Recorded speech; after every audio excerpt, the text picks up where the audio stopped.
Bit of Robbie there. What a great start for a Saturday. 1998. Can't believe it's gone so quickly, hasn't it? Okay, here we are then. Marathon weekend. It's Brighton tomorrow, London next week, and we've got 4 fabulous guests in today. And I'm going to introduce you to them all. We're going to get to say hello to them all.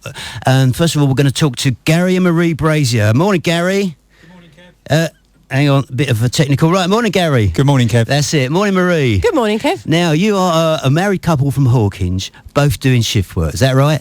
Yes, that's right, yes. Okay. Now, you've got 3 children and you're running the London Marathon. Now, that in itself is like logistically impossible. Have you seen each other lately? Well, we're seeing each other now. Okay, so that must be the first time for a couple of weeks, is it? Pretty much, yes, pretty much. All right, so Gary, I mean, how do you manage the everyday training with running a family and doing shift work? Well, being a runner yourself, Kev, you know it's very difficult. You just have to make time. You know, you get up off a nights, 4 hours sleep, and you go out and have to run. Right. There's no other way around it, really. Okay, so Marie, I mean, do you kind of like Gary comes in one door and you go out the other? It has been like that occasionally. We have got a treadmill in the kitchen. Oh, okay. Which sometimes in between dinners, lunches, etc., we can jump on and bang out a few intervals whilst make sure the potatoes are not boiling over. Okay.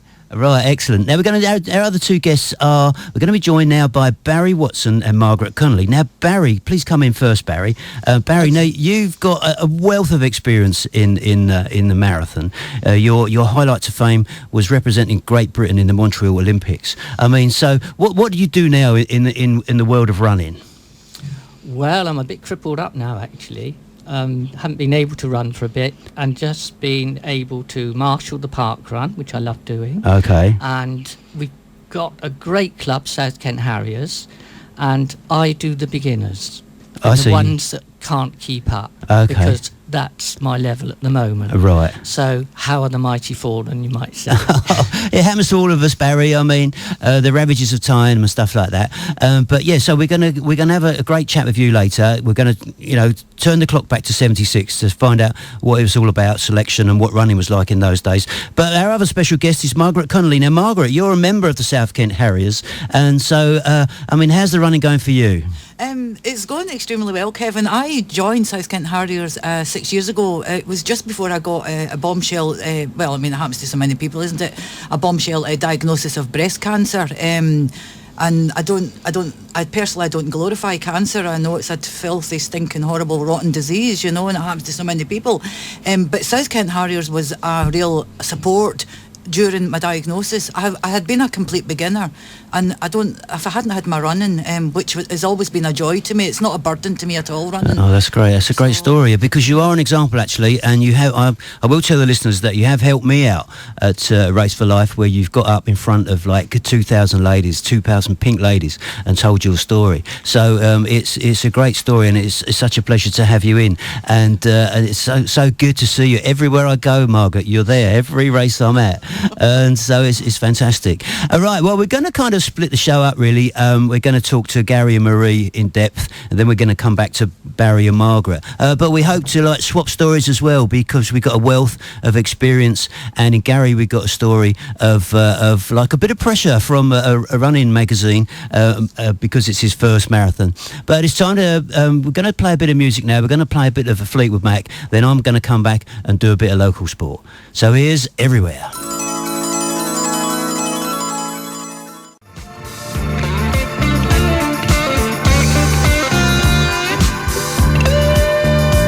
Bit of brick in the wall there. We're all reliving our youth for that one, 1979. What a great tune. When that tune came out, we thought, what on earth is this tune all about? And Barry's got a little story to tell us about what the school kids used to say to him. Right, so we're going to talk marathons. We're going to talk to Gary. Now, Gary, now tell us a little bit about your background. Have you got a running background? No, Kev, not whatsoever. Everyone who knows me would know I've never been a runner. Have you ever been out of the centre circle? Very occasionally, if we got a penalty or a corner. Oh, right. Okay, so tell us a little bit. I mean, what was your sporty background then? Well, I played a reasonable standard of football in my youth, and through into men's football. Being a shift worker, I could never quite, play for the Folkestons and that. But I played for Lydd Town in the Kent Premier County divisions for numerous years, which was a decent standard all round London. But that all came to a finish about sort of 10 years ago, sort of, when having young children. So the normal thing happens, you start a family, your sport goes out the window a little bit, your job. And so what on earth got you back into running? Now, first of all, let's just say that Marie ran the London Marathon last year. And I remember seeing Marie on the embankment and waving to her. And she speeded up after she saw me because she thought I might catch her. But I mean, a year ago, could you foresee that, like next week you'll be running the London Marathon with her? No, it's unbelievable, really. I've had a whirlwind year. I mean, you're right. I see yourself up there last year, Kev, and I was taken back. It was inspiring, really, watching all those people, and including Marie, and I loved every minute of it. But no, I still wouldn't have thought I'd be, sitting here now talking about the marathon. So how did you get into it then? A drunken night last May on the night of the ballot. Me and another guy, Alan Brown, we were drinking and give Marie a hard time. I know Alan. Morning, Alan, if you're listening. Yeah, we said it'd be easy to run a marathon. So midnight ticks by, the ballot opens. Marie says, "Why don't you sign up then, Gobby?" So I did, thinking that the chance of me getting a place is probably zero. Right. And then we roll on until when the September when the magazine popped through the door. I've got up off a night, I'm in the garden painting, thinking about my next night shift, and Marie's run through the house with the magazine going, you're in. Oh, no. And I'm thinking, worst my nightmare. God. Yeah, exactly. Yeah. Oh, dear. So after you sort of picked yourself up off the lawn and... I mean... What happened next? There was something else that happened. You've now been involved with... you tell me. What's happened next? What did Marie do next? Again, this is Marie's fault again. She's thrust this magazine. I'm sitting watching Manchester United in the European Cup. That's how long ago it was. They were still in it. And again, I got in from work, I'm tired, and Marie's thrust this magazine in front of me, men's running magazine, and said that they do a big marathon challenge. They're looking for 4 people nationwide, and she said they always pick a novice, an overweight shift worker, old. She said, you tick so many boxes, why don't you put in for it? Oh, thanks, dear. Yeah. Yeah, exactly. So you can imagine my response. And right. So you put in for it and you actually got a place? I got exactly what Marie said I would, the overweight novice shift worker. Right. I ticked a lot of boxes, I suppose. So what have the running magazine been doing then? They've been putting pressure on you, you've got to write reports and stuff like that? Yeah, I blog for them. So I every month I'm in their magazine and they ask me set questions and I answer them as honestly as I can. But also on the back of that, they've given me a personal trainer who... he runs to a national standard. ASIC sponsor me, so I get all the kit off of them, and High Five Nutrition. So I'm getting an awful lot of support. So that's why I've taken it so seriously, because I don't want to let anybody down. Oh, right. That's a great turnaround, Gary. That's a great story. Yeah. And we're going to wish everybody all the best of luck. But there's a kind of been an added bit of pressure there, isn't there? With all the kit and the picture in the magazine, I suppose, is there? It is. I've never been on Twitter before this year, and now I've got something like 60 or 70 followers who follow my progress, and it is quite daunting. And you're right, Kev. There is a bit of pressure there. Yeah. Okay, so we're going to bring Marie in now. Now, Marie, when you kind of put this magazine, you started ticking all the boxes. Did you really think that Gary would get a place? No, of course not. No. I was more hoping that it was my third time I'd entered it myself, and I was hoping that I would get a ballot place. Yeah. And I saw this red magazine put for the door, and I thought, one of us is in, one of us has got it. And I picked it up, and it had Gary's name on it, and I think I was more excited the fact that he got it than I was disappointed that I didn't. Did they not both come through at the same day? No, I didn't get... they've changed it now. You don't get a magazine to say you're not in. You get an email. So I thought maybe my magazine will come tomorrow. Yeah. But I was jumping for joy through the kitchen. I couldn't get out of the garden quick enough to tell him that he had to run the marathon this year. Oh dear. So you got in. So did you have to go down the charity route? I did, yeah. I wasn't going to do it this year because I'd done it for charity last year. But because Gary was running it, and I'm kind of a bit competitive, and I thought I can't have him running it without me. Right. And then when Gary decided the charity that he wanted to run for, he sort of spoke to them and said that, how about my wife? And she said, give us a call. So I rang the charity up, had a chat to them, and they said, yep, we'd love to have you on board. So I've kind of piggybacked Gary's ballot place myself, and so both running it for the same charity. And so tell us about the charity. What are you doing? The charity we're running for is Children with Cancer UK. Okay. So Gary originally picked it, that specific charity. We're very fortunate. We've got 3 young children, all of them who are fit, healthy and well. And touch wood. And to see, when Jake was at primary school in year 1, there was a little girl he went to school with who came down with cancer. And to see the effect it had on her body and how brave she was, and we just thank our lucky stars that we are very fortunate we haven't had to experience that. And it's a terrible disease, and people shouldn't have to deal with it, especially children. So we thought we'd try and give something back to the children who have to go through this terrible thing. Right, that's a great story, Marie. and so you're down this sort of half ballot, half charity, and so you had to raise some money. Yeah, well, they didn't put too much pressure on me, to be fair, to raise a certain amount, but I said to them I'd like to raise about £2,000. We've actually smashed that between Gary and I, and we're currently sitting just under £4,500. Oh, wow, that's brilliant. Yeah, that's fantastic. Yeah, it's terrific. It's a terrific amount and where of did money. most of that come from then? We raised a massive figure, just over £1,400 on a quiz night where we held locally. But we've had so much support from family and friends, and it's strange because I've done, this is my 3rd marathon for charity, and I keep asking the same people, and people are so generous and so kind, and they still give money to me. They must see me coming with my sponsorship form and want to run away, but they don't, and it's people like that who have put money for us, really. Okay, that's a great story. Well, let's play a bit of music, and we're going to speak to Barry and Margaret, and then we're going to try and get you all interacting because, as we said before, this is like a wealth of youth and experience, Gary. How about that? The Saturday Sports Show, brought to you by the Natural Health Centre in Folkestone. When it comes to your health, make the right choice. 105.9 Academy FM. 105.9 Academy FM. Saturday Sport. You're listening to the Sports Ferret on Academy FM. Academy FM.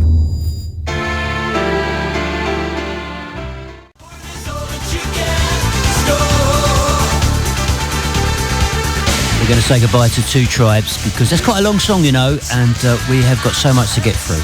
So what we're going to do now is going to bring Barry Watson in. Now, Barry, you've got a fantastic running pedigree. So let's turn the clock back to 1976 when you went to Montreal. Now, what was the sort of state of play of running in them days? Was it you were obviously mixing with the very elite? Were you running in this area, or were you with another club at the time? I was at London at that time. I ran for a club called Cambridge Harriers. It was a great team, and you had to work hard just to make the top 10. It was really that hard to get in the team. Road relay teams, that was. We were Southern champions. We won everything we went into, which, incidentally, later on, I had South Kent Harriers do. There weren't as many people on the street running. If you were out running in shorts and vests, people thought you were some sort of weirdo. Yeah. There wasn't the kudos of being a runner wasn't there. Okay. You were made to feel weird. So how did you get selected? Obviously, you know, the fastest runner gets in the team, but I mean, how were you picked up to represent Great Britain? Were there some sort of area championships or national championships? It was the national championships. It was the 3A's championship of Great Britain, and it was guaranteed that the first 3 would go to the Olympics. Oh, wow. I felt very, very bitter. I'd been winning races since I was 21, and here I was at 32, not having got an international vest. I'd been beaten Ron Hill. I'd chased him round the country so that I could race him deliberately so that I'd have a psychological advantage when it came to the trial. I did the same to Ian Thompson. I went to Switzerland, and there was this European Hill Climbing Championships, Sierra Montana, and Ian was in the field, and I wanted him to feel afraid of me when it came to the trial. So I won that race, and that worked pretty well. When it came to the trial, I went out fast and hard, and that's something that I don't advise other people to do. Right. But I went out really hard, 4.5 minute miles.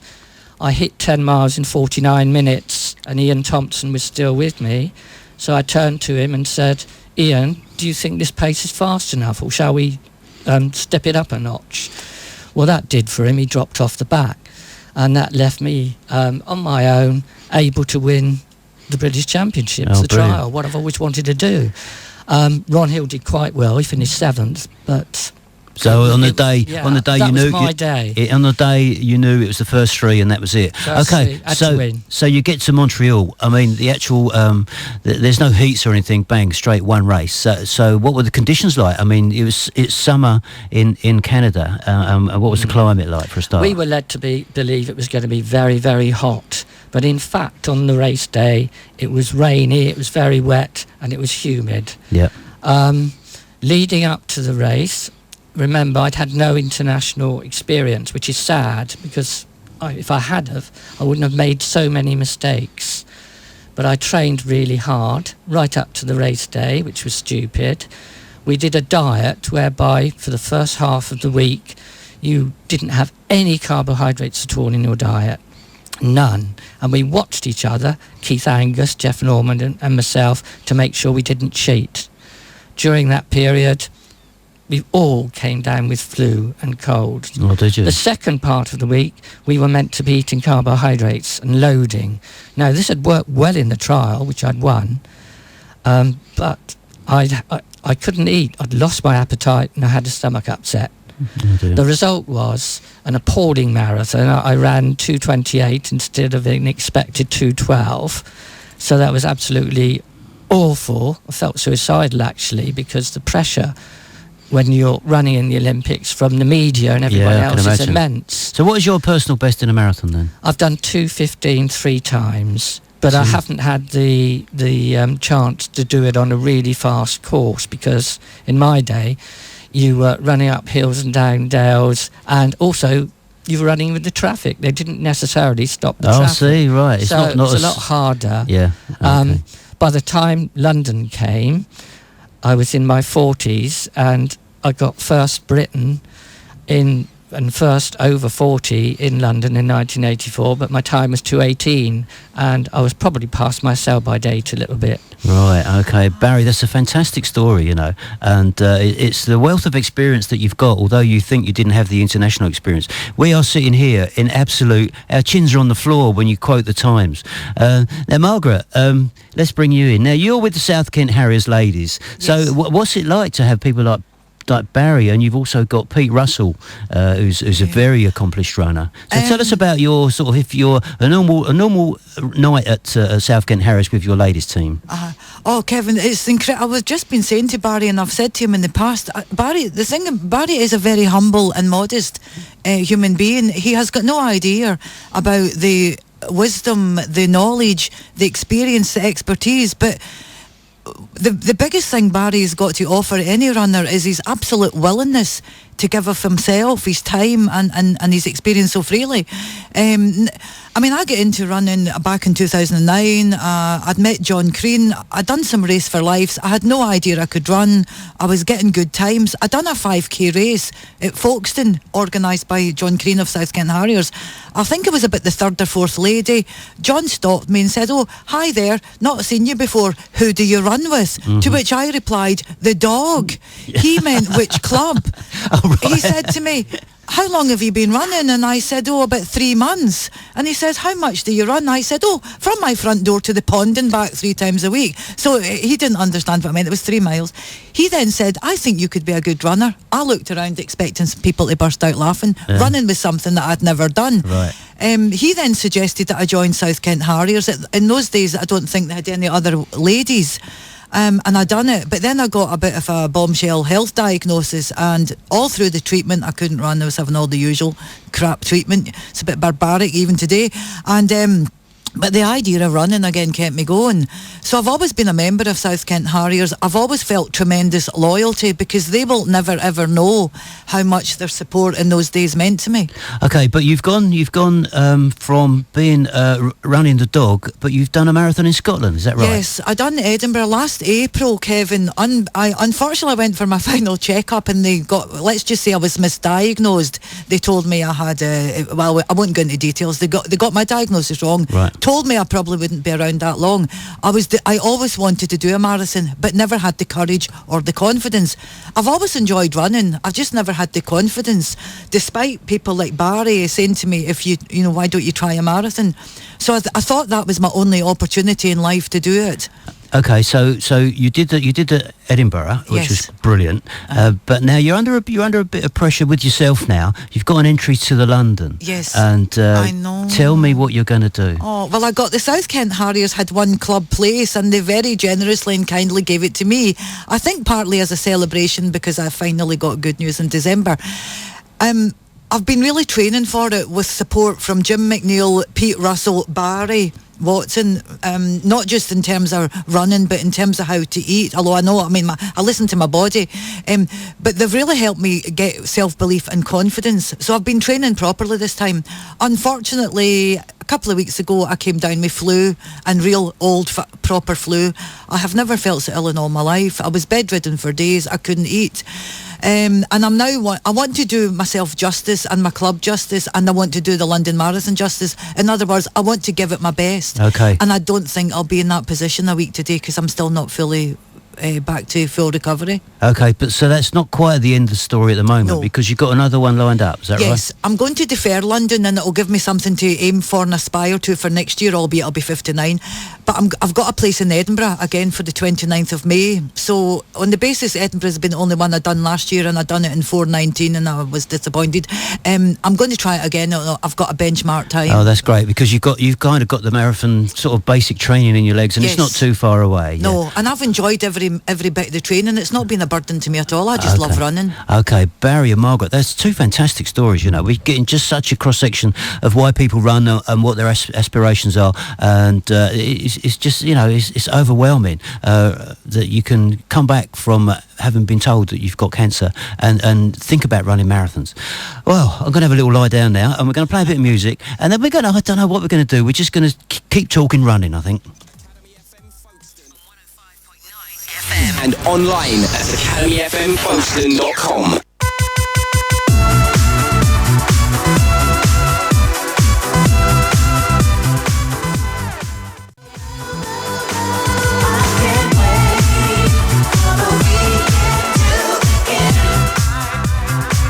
Michael Gray, can't wait for the weekend to begin.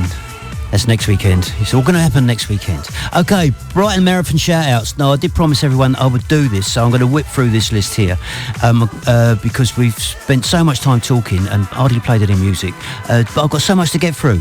Okay, here we go. Brighton Marathon shout-outs. Now, some of you are probably down in Brighton already. You won't hear this. Hopefully I'll be able to get it on Facebook. Debbie and Chantel Minard, Claire Morgan, good luck to you, all running for Bloodwise, a leukemia charity. They've raised £600. Team Sluman, that's Mark Gallagher. Then his dad, that's Dad Phil Sluman, and his two sons Dave and Phil. They're running for Dementia UK. They've raised £1,500. Stephen House is running, raising money for Martha Trust, supporting children and adults with profound disabilities. We've got Jess Robinson running for NSPCC. And we've got some club runners or runners. Not everybody has to run for a charity. This is one of the things with the Brighton. Good luck to Louise Moore. Pete Welsh, who was in here last week. He was talking all about cycling, and little did we realise he's running the Brighton Marathon tomorrow. Dan Voller, good luck to you, Dan. Steve and Louise Timmins, they're running for Bliss, which is a charity for premature babies. They've raised £1,000. Pod Plus will be out there. They're manning 2 water stations at 3 and 5 miles. So good luck to Faith Cowell from Folkestone and our friends Pod Plus. On the club side of things, from the South Kent Harriers, who we've been talking about this morning, good luck to Glenn Abel, John Tracy, Marie Watson, Abby B, Will Smith and Mark McFarlane. And from the Folkestone Running Club going to Brighton tomorrow, good luck to Joe Pears, Darren Crew, Alan Fletcher, Malcolm Gibbs and Aldous Hoskins. Now I've got a list for the London, but we just haven't got time to read 35,000 names out. So we'll read out some of the local ones next week. Okay, we're looking at the time, running out, like everything is, just goes so quickly. So we're going to try and bring kind of everybody in now. I will say this first of all. I'll probably try and do a proper report on this next week. But well done to Josh Flannery, another Josh on the boxing scene. Won his first fight against a lad called Shaw Lydon and over at Herne Bay there last week at the King's Hall. I saw the fight on the footage, and Josh was on the back foot a little bit at the start of the rounds, but he came good and got a unanimous points decision. So that's his very first fight, so well done to you, Josh. Okay, so where do we start? I think we will start with Marie. Now, Marie, you're raising money for this charity. Yes. You've got 3 lovely kids. And do you think this might be your last marathon? You think it's kind of the pressure of the work and everything? Well, never say never. That's the thing about marathons, isn't it? You run it, you hate it, and then you're immediately thinking, oh, shall I do next year? Yeah. Okay. I will enter the ballot for London every year I possibly can. Right. If I get a ballot place, then great, I'll run it. Other than that, I'm probably just going to try and get my times down for the shortest distances. Okay. Now, Marie, I know, but tell everybody just what your job is and what you do. I'm a train driver for Eurotunnel. Eurotunnel, right. So you've got shifts work, you've got to work tonight, is that right? I start work at 11 o'clock this evening, yes. Oh, good. Anyway, now I work for Eurotunnel as well. I do pop in there occasionally in between shows. But we've got a Eurotunnel Facebook page which is watched by several French people. So here we go. Bonjour à tous les auditeurs en France. C'est Kevin Daly, le Furet du Sport, sur 105.9 Academy FM. Bienvenue. So there you go, French listeners. I hope you're listening, and if you know Marie, next time you see her, give her a little pat on the back. And now, Gary, a little word from you. So, I mean, this pressure, after the marathon's over, do you have to do a final blog for your running magazine? Yeah, they were like a mop-up session, I suppose. Right. Yeah, they just to see how I've gone and aspirations, and did I tick the boxes I wanted to tick, I suppose. Well, and then you have to give all your kit back, all your shoes and your socks. No. That's mine for keeps. Yeah, it is, luckily. Yeah. Oh, right. Now, Barry, let's just bring you in, Barry. Now, you've heard the story of these, if you like, novice runners. I know you're not running now, but kind of what advice would you give to a club runner at this level? At this level, both for London and obviously Brighton tomorrow, the work's done. Don't be tempted to go out for a run. Just exercise gently. Perhaps a little jog if you're doing London midweek, but nothing else. It's a bit like studying last minute for exams. Make sure that you're hydrated and you've got plenty of water inside you. Make sure that you have a reasonable start. They'll go off like hares. They really will go off fast at the beginning. Keep it down, keep it relaxed so that you can come through at the later stages. Don't blow it at the beginning. If you've got a choice between a pair of shoes that you've worn and you find very comfortable and a sparkly brand new, fantastically looking new pair, always choose the worn pair that you're used to and you feel comfortable in. Don't experiment, not in a marathon. Now, if you're pushing and it's really hurting and you can tell that it's doing you no good, there's no shame in stopping. There's always another race. And in fact, by stopping just 2 or 3 minutes, you may find that you can get going again, and then you could run pretty well. There's a guy called Bill Rogers, and I think it was the Boston Marathon several years ago. Felt absolutely terrible at 15 miles. Stopped, walked for half a minute or so, and then got back into the race and won in 2:09. So if he can do it, I know that you can. Okay, now Barry, I know you've got a long list there, but I'm conscious of the time running out. But I want to talk between the pair of you. What if someone wants to come along to South Kent Harriers? How would they get in touch with you? Oh, we'd love to see them. We've got our website. We can be contacted through that. We're also on Facebook. Anybody can ring me anytime. Can I give the number? You can, but people don't remember long numbers. They don't, but so I think probably the safest contact is the one that we all use and love, South Kent Harriers Facebook. Yeah, South Kent Harriers Facebook, and it would be lovely because we want you all to join. Okay, now Margaret, over the this season, if you like, I've seen the South Kent Harriers ladies get bigger and bigger. Yes. So let's say hello to some of the ladies because I've chewed them across the line. Oh yeah, there's the Helens. Two Helens. Lennon, yeah, good morning, Helen Helens. Bennett, and the whole Lennon family, and they're the most wonderful children. I really mean that. They're our daughters and their little boy, and we've got Abby B. Yeah. We've got Marie Wilson, who's incredible lady. She's got a mega full-time job. She's in different time zones, and she's doing Brighton tomorrow. So all the best, Marie, and you'll do fabulous for age. She looks 20 years younger than she really is. But yes, Foxton Park Run is where we end up meeting quite a lot of ladies that want to join because they see us as a much less pressurised club and very. I mean, all the clubs are wonderful. Obviously, we've met some great people and all. But yeah. So Barry, last word from you. Any last shots for Gary and Marie there, because we want to switch over to them. Well, first off, I think it's lovely that Gary and Marie are doing the work for charity. I think that's tremendous, and having raised so much already. So I wish them well. I wouldn't like Gary to feel too much pressure, or anybody, because running's to be enjoyed. So when you get out there, I hope it's a lovely day and that you can relax, start steadily, and the crowds will really lift you. It's absolutely super at London, and wish you all the best. Thank you, Barry. Thank you, Barry and Margaret. Thank you so much for coming in. Your input has been awesome today. It's been a great story, it really has. Right, thank you, Kevin. Gary and Marie. Now, you've got a few hellos. We've only got a few minutes, but please whip through them. Yeah, if I could just say a few thank yous, Kev. It's predominantly the local businesses. I'll be really quick. Baldwin Salter Plumbing in Dover, Candy Loons Candy, Paul's Hairdressers, Port Lim, The Grand, The Mayfly, Eurotunnels, Estes, Essential Beauty in Elam, Active Sports, Cat and Custard Pot, Elite Community Coaching, Kids Planet, Howard Johnson Driving School. Sounds like the Yellow Pages. It does. Only a few more. Hawkins Hurricanes, Andy Graphics Limited, Folkestone Invicta, Dover Athletic, The Jackdaw, ASICS, High Five, Full Potential. A special shout to the Harvey Grammar School who done a tag day for us. Arsenal Football Club and Dan Tolhurst for the Arsenal shirt. Sky Sports Football and Trevor Simmons for supplying that. And the Manchester United pennant. Thank you, Manchester United. And one special thanks to yourself, Kev, for helping us at the quiz night. We couldn't have done it without you. It's a great evening. Marie, quick hellos. You want to say hello to your mum? Hi, Mum. Hello, Alice, and everyone up at Hawkins listening. Okay, we're very conscious of the time. I just want to say it's been a brilliant morning. Okay, I'm a bit spoiled really because I love my running. It's been fantastic having the four of you in, telling us that the different stories, the different spectres right across the range.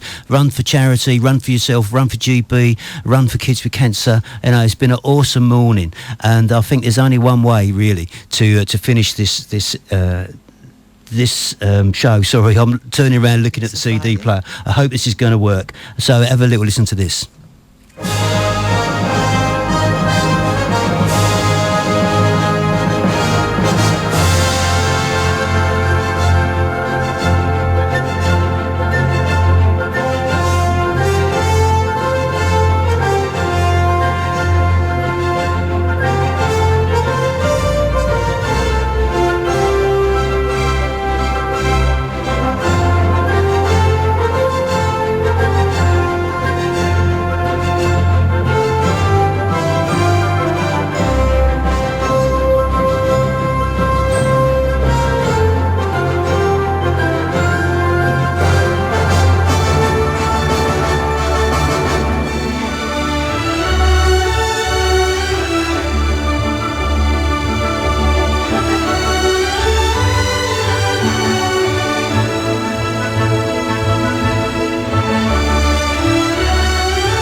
Listeners, this is the theme for the London Marathon. Now, two of us that are here won't be watching it on the telly, they'll actually be in the race. And I'm sure the other two will be watching it on the telly, or might even be up in London. So thanks for a great show, everybody. Good luck in your Londons and everyone at Brighton tomorrow.